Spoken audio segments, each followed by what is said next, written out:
He was an old man who fished alone in a skiff in the Gulf Stream, and he'd gone 84 days now without taking a fish. In the first 40 days, a boy had been with him, but after 40 days without a fish, the boy's parents had told him that the old man was now definitely and finally salao, which is the worst form of unlucky. And the boy had gone at their orders in another boat which caught 3 good fish the first week. It made the boy sad to see the old man come in each day with his skiff empty, and he always went down to help him carry either the coiled lines or the gaff and harpoon and the sail that was furled around the mast. The sail was patched with flour sacks, and furled it looked like the flag of permanent defeat. The old man was thin and gaunt with deep wrinkles in the back of his neck. The brown blotches of the benevolent skin cancer the sun brings from its reflection in the tropic seas were on his cheeks. The blotches ran well down the sides of his face, and his hands had the deep creased scars from handling heavy fish in the cords. But none of these scars were fresh. They were as old as erosions in a fishless desert. Everything about him was old, except his eyes. They were the same color as the sea, and were cheerful and undefeated. "Santiago," the boy said to him as they climbed the bank from where the skiff was hauled up, "I could go with you again. We've made some money." The old man had taught the boy to fish, and the boy loved him. "No," the old man said. "You're with the lucky boat. Stay with him." "But remember how you went 87 days without fish, and then we caught big ones every day for 3 weeks?" "I remember," the old man said. "I know you did not leave me because you doubted. It was Papa made me leave. I am a boy and I must obey him." "I know," the old man said. "It is quite normal." "He hasn't much faith." "No," the old man said. "But we have, haven't we?" "Yes," the boy said. "Can I offer you a beer on the terrace and then we'll take the stuff home?" "Why not?" the old man said. "Between fishermen." They sat in the terrace, and many of the fishermen made fun of the old man, and he was not angry.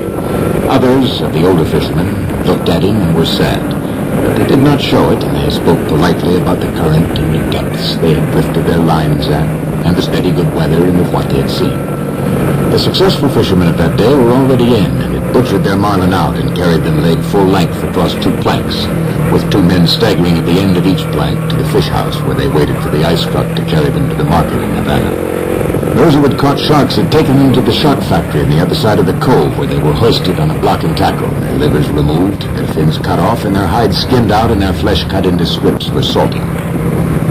When the wind was in the east, a smell came across the harbor from the shark factory. But today there was only the faint edge of the odor because the wind had backed into the north and then dropped off, and it was pleasant and sunny on the terrace. "Santiago," the boy said. "Yes," the old man said. He was holding his glass and thinking of many years ago. "Can I go out and get sardines for you for tomorrow?" "No. Go and play baseball. I can still row, and Rogelio will throw the net." "I'd like to go. If I cannot fish with you, I'd like to serve in some way." "You bought me a beer," the old man said. "You're already a man." "How old was I when you first took me in a boat?" "5. You nearly were killed when I brought the fish in too green. You nearly tore the boat to pieces. You remember." "I can remember the tail slapping and banging and the thwart breaking and the noise of the clubbing.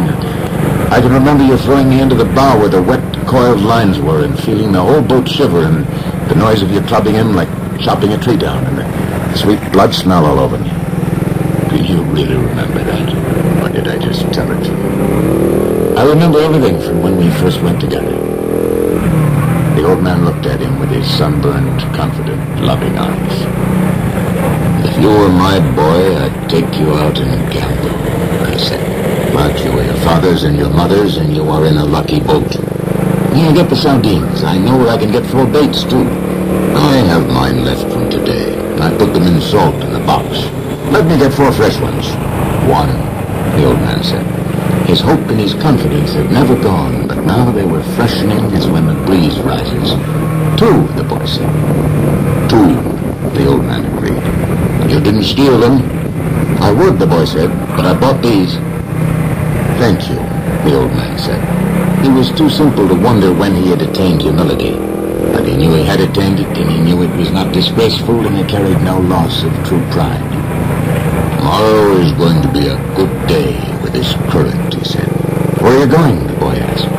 Far out to come in when the wind shifts. I want to be out before it is light.